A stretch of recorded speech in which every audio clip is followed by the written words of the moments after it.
ಕೃಷಿ ತಜ್ಞರಾದಂಥ ಯೋಗೇಶ್ ಅವರು ಹೇಳ್ತಾರೆ ಇಷ್ಟು ಲೀಟರ್ ನೀರು ಬೇಕಾಗುತ್ತೆ ಗಿಡಗಳಿಗೆ ಅಂತೇಳಿ.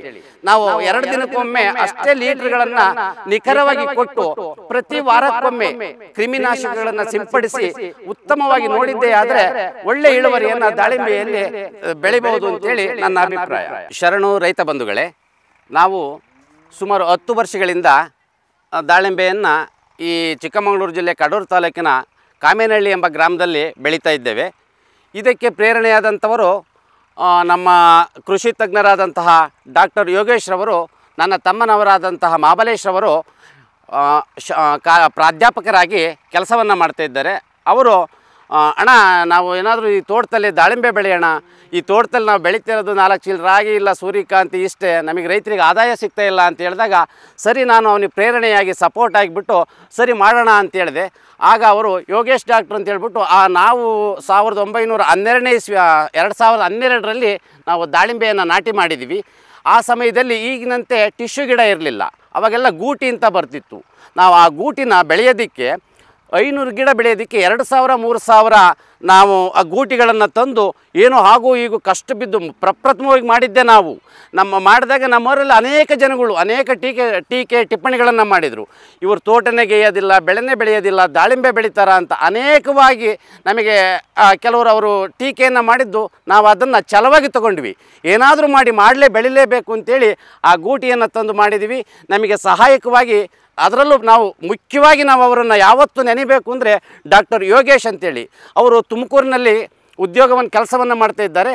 ಪ್ರತಿ ತಿಂಗಳು ನಮ್ಮ ಜಮೀನುಗಳಿಗೆ ಭೇಟಿ ಕೊಟ್ಟು ರೈತರಿಗೆ ಅನೇಕ ವಿಧವಾದ ಸಲಹೆ ಸೂಚನೆಗಳನ್ನು ಕೊಟ್ಟು ನಮಗಿಂತ ಹೆಚ್ಚಿನ ಆಸಕ್ತಿಯನ್ನು ವಹಿಸಿ ನಮ್ಮ ಇಲ್ಲಿನ ಈ ಸುತ್ತಮುತ್ತ ಈಗ ಸುಮಾರು ಒಂದು 50 ಜನ ದಾಳಿಂಬೆ ಕೃಷಿಯನ್ನು ಮಾಡ್ತಾ ಇದ್ದಾರೆ. ಅವರೆಲ್ಲರ ಜಮೀನುಗಳಿಗೆ ಪ್ರತಿ ತಿಂಗಳು ಭೇಟಿ ಕೊಟ್ಟು ಅವರಿನ ಆ ಹುಳುಗಳು ಇಲ್ಲ ಎಲ್ಲ ಯಾವ್ಯಾವ ಕೀಟಗಳು ಬರ್ತಿದ್ದಾವೆ ಪ್ರತಿಯೊಂದಕ್ಕೂ ಅವರು ಬರಲಿಲ್ಲ ಅಂದರೆ ನಿಮ್ಮಲ್ಲಿ ಏನಾದರೂ ಸಮಸ್ಯೆ ಕಂಡ್ರೆ ನನಗೆ ಫೋನ್ ಮಾಡಿ ಅಂತೇಳಿ ಅವರು ನಮಗೆ ಮಾಹಿತಿಯನ್ನು ಕೊಡ್ತಾ ಇದ್ದಾರೆ. ಅವರ ಮಾರ್ಗದರ್ಶನದಲ್ಲಿ ಇದು ನಮ್ಮ ಸ್ನೇಹಿತರಾದಂತಹ ಯೋಗೇಶ್ ರವರ ತೋಟ.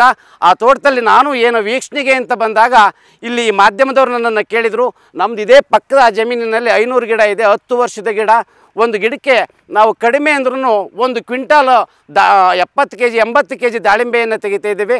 ಆ ಜಮೀನಿನಲ್ಲಿ ನಾವು ಕೇವಲ ಬೆಳೀತಿದ್ದದ್ದು ಬರೀ 10,000 15,000. ಹೋದ ಬಾರಿ ನಮ್ಮ 500 ಗಿಡದಲ್ಲಿ 25 ಟನ್ ಇಳುವರಿ ದಾಳಿಂಬೆ ಬಂತು. ಆ 25 ಟನ್ ದಾಳಿಂಬೆಯಲ್ಲಿ ನಮ್ಮ ಕೃಷಿ ವೆಚ್ಚಗಳನ್ನೆಲ್ಲ ಕಳೆದು ಕಡಿಮೆ ಅಂದರೂ ನಮಗೆ 10 ಲಕ್ಷ ರೂಪಾಯಿ ಆದಾಯ ಆಯಿತು.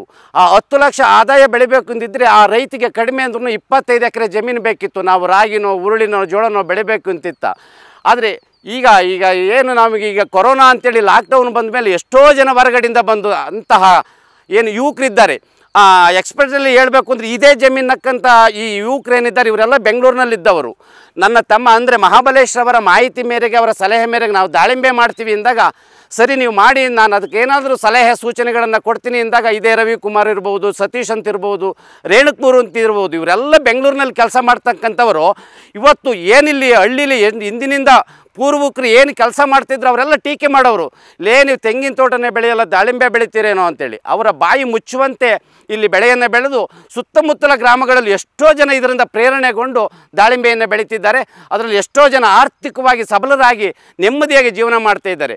ಆದರೆ ಕೃಷಿ ಬಗ್ಗೆ ಏನು ಅಂದರೆ ತುಂಬ ಗಮನ ಇರಬೇಕು. ಇದ್ರ ಬಗ್ಗೆ ಯಾವತ್ತೋ ಬರ್ತೀವಿ ಯಾವತ್ತೋ ಬಿಡ್ತೀವಿ ಅಂದರೆ ಆಗೋದಿಲ್ಲ. ಪ್ರತಿನಿತ್ಯ ವೀಕ್ಷಣೆ ಮಾಡ್ತಿರ್ಬೇಕು. ಯಾವ ರೋಗ ರುಜಿನಗಳು ಬರ್ತಿದ್ದಾವೆ ಅಂದರೆ ನಮಗೆ ತಿಳುವಳಿಕೆ ಇಲ್ಲ ಅಂದರೆ ನಮಗೆ ಕ್ಷಣ ಮಾತ್ರದಲ್ಲಿ ಸಹಾಯ ನೀಡ್ತಕ್ಕಂಥ ಯೋಗೇಶ್ ಅವರನ್ನು ಕೇಳಿದರೆ ಅವರು ಆ ಕ್ಷಣಕ್ಕೆ ನಮಗೆ ಮಾಹಿತಿಯನ್ನು ತುಂಬ ಸುಗಮವಾಗಿ ಸರಳವಾಗಿ ಬಹಳ ಪ್ರೀತಿಯಿಂದ ನಮಗೆ ಸಲಹೆಯನ್ನು ಕೊಡ್ತಿರೋದ್ರಿಂದ ನಾವು ಬೆಳೆಯೋದಕ್ಕೆ ತುಂಬ ಅವಕಾಶ ಆಗಿದೆ ಅಂತ ಹೇಳ್ತೀನಿ.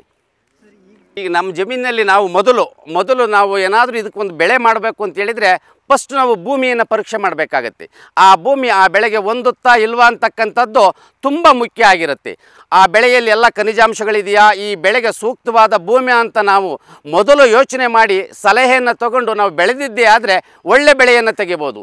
ಇತ್ತೀಚೆಗೆ ಏನಾಗಿದೆ, ಮುಂಚೆ ನಾವು ಕಪ್ಪು ಭೂಮಿನೇ ಅಲ್ಲ ಕೆಂಪು ಭೂಮಿನೇ ಬೇಕು ಅಂತ ಹೇಳ್ತಾ ಇದ್ವಿ. ಇತ್ತೀಚೆಗೆ ಏನಾಗುತ್ತೆ, ಆ ಕೆಂಪು ಮಣ್ಣು ಕಡಿಮೆ ಇದ್ರೂ ಸಹ ನಾವು ಹೊರಗಡೆಯಿಂದ ತಂದು ಆ ಗುಂಡಿಗಳನ್ನು ಪಾತಿಯನ್ನು ಮಾಡಿ ಅದರಲ್ಲಿ ಮುಚ್ಚಿ ಬೆಳೆದು ಒಳ್ಳೆ ಉತ್ತಮವಾದ ಇಳುವರಿಯನ್ನು ಪಡೆದಂಥ ಎಷ್ಟೋ ನಿದರ್ಶನಗಳು ನಮ್ಮ ಸುತ್ತಮುತ್ತಲ ಹಳ್ಳಿಗಳಲ್ಲೇ ಇವೆ. ಹಾಗೆ ಇವರು ಅಷ್ಟೇ ಈ ಭೂಮಿಯಲ್ಲಿ ಈ ಮಣ್ಣಲ್ಲಿ ಸ್ವಲ್ಪ ಕಡಿಮೆ ಇತ್ತು ಅಂತೇಳಿ ಇವರು ಪಕ್ಕದ ಜಮೀನಿನಿಂದ ಒಡಿಸಿ ಇದಕ್ಕೆ ಏನು ನಾವೇನಂತ ಕರಿತೀವಿ ಆಲ್ಟರ್ನೇಟು ಏನು ಇದರಲ್ಲಿ ಯಾವ ಪೋಷಕಾಂಶಗಳು ಬೇಕು ಅನ್ನೋ ಮಣ್ಣನ್ನು ಹೊರಗಡೆಯಿಂದ ಹಾಕಿದರೆ ಪ್ರತಿಯೊಬ್ಬ ರೈತನು ಎಲ್ಲ ಭೂಮಿಲೂ ಏನು ಎರೆ ಭೂಮಿಲಿ ಒಂದು ಬರೋದಿಲ್ಲ ಅಂತ ಹೇಳ್ತಾರೆ, ಅದನ್ನು ಬಿಟ್ಟು ಎಲ್ಲ ಭೂಮಿಯಲ್ಲೂ ಈ ಬೆಳೆಯನ್ನು ತೆಗಿಬೋದು. ಈ ಬೆಳೆಯನ್ನು ತೆಗಿಬೇಕು ಅಂದರೆ ತುಂಬ ಪ್ರೀತಿ ಇರಬೇಕು, ನಿಷ್ಠೆ ಇರಬೇಕು. ಆಗ ಆ ಕೆಲಸವನ್ನು ಪ್ರೀತಿಯಿಂದ ಮಾಡಿದ್ದೇ ಆದರೆ ಖಂಡಿತವಾಗಲೂ ರೈತ ಯಾವುದೇ ಕಾರಣಕ್ಕೂ ನಷ್ಟ ಹೊಂದೋದಿಲ್ಲ, ನೆಮ್ಮದಿಯಾಗಿ ಅವನು ಆರ್ಥಿಕವಾಗಿ ಸಬಲ ಆಗ್ತಾನೆ ಅನ್ನೋದು ಮುಖ್ಯ ಆಗುತ್ತೆ. ಮತ್ತು ಇದರಲ್ಲಿ ಏನು ಅಂತ ಹೇಳಿದರೆ ನಾವು ಅವರು ಸಲಹೆ ಕೊಟ್ಟಂಗೆ 2 ದಿನಕ್ಕೊಂದು ಬಾರಿ ನೀರು ನಾವು ಹೂವಿಗೆ ಅಂತ ಬಿಡ್ತೀವಿ. ಹೂವಿಗೆ ನಾವು ಫೆಬ್ರವರಿ ತಿಂಗಳಲ್ಲಿ ಇತ್ರೇಲ್ ಅಂತೇಳಿ ಹೊಡೆಸ್ತಾರೆ. ಆ ಇತ್ರೇಲ ಹೊಡಿಸಿದಾಗ ಅದು ಹೂವಿಗೆ ಪ್ರಾರಂಭ ಆಗುತ್ತೆ. ಆ ಹೂವಿಗೆ ಪ್ರಾರಂಭವಾದಾಗ ಅದು ನಿಖರವಾಗಿ ಅದಕ್ಕೆ ಎಷ್ಟು ಬೇಕು ಅಷ್ಟು ನೀರುಗಳನ್ನು ನಾವು ಪ್ರತಿ 1 ಅವರೋ ಇಲ್ಲ ಅದಕ್ಕೆ ಹೇಳ್ತಾರೆ ಅವರು, ನಮ್ಮ ಕೃಷಿ ತಜ್ಞರಾದಂಥ ಯೋಗೇಶ್ರವ್ರು ಹೇಳ್ತಾರೆ, ಇಷ್ಟು ಲೀಟ್ರ್ ನೀರು ಬೇಕಾಗುತ್ತೆ ಗಿಡಗಳಿಗೆ ಅಂತೇಳಿ. ನಾವು 2 ದಿನಕ್ಕೊಮ್ಮೆ ಅಷ್ಟೇ ಲೀಟ್ರ್ಗಳನ್ನು ನಿಖರವಾಗಿ ಕೊಟ್ಟು ಪ್ರತಿ ವಾರಕ್ಕೊಮ್ಮೆ ಕ್ರಿಮಿನಾಶಕಗಳನ್ನು ಸಿಂಪಡಿಸಿ ಉತ್ತಮವಾಗಿ ನೋಡಿದ್ದೇ ಆದರೆ ಒಳ್ಳೆ ಇಳುವರಿಯನ್ನು ದಾಳಿಂಬೆಯಲ್ಲಿ ಬೆಳಿಬೋದು ಅಂತೇಳಿ ನನ್ನ ಅಭಿಪ್ರಾಯ. ಇದರಲ್ಲಿ ದಾಳಿಂಬೆ ಮಾಡಿದ್ದೀವಿ, ಇನ್ನು 4-5 ತಿಂಗಳಿಗೆ ಬೆಳೆ ಬರುತ್ತೆ. ಆಮೇಲೆ ಪ್ರತಿನಿತ್ಯವಾಗಿ ಕೆಲಸ ಇರುತ್ತೆ, ಕಳೆದೇ ಆಗಲಿ ಔಷಧಿ ಹೊಡೆಯೋದಾಗಲಿ ಮತ್ತು ಈಗ ನೀರು ಬಿಡೋದು ಇವೆಲ್ಲ ನೋಡಿಕೊಂಡು ನಾವು ಮಾಡ್ಕೊಂಡು ಹೋಗ್ತಾಯಿದ್ವಿ ಡೈಲಿ ನಾವು ಕಾರ್ಪೆಂಟ್ರ್ ಕೆಲಸ ಮಾಡ್ತಾಯಿದ್ದು ಬೆಂಗಳೂರಲ್ಲಿದ್ವಿ.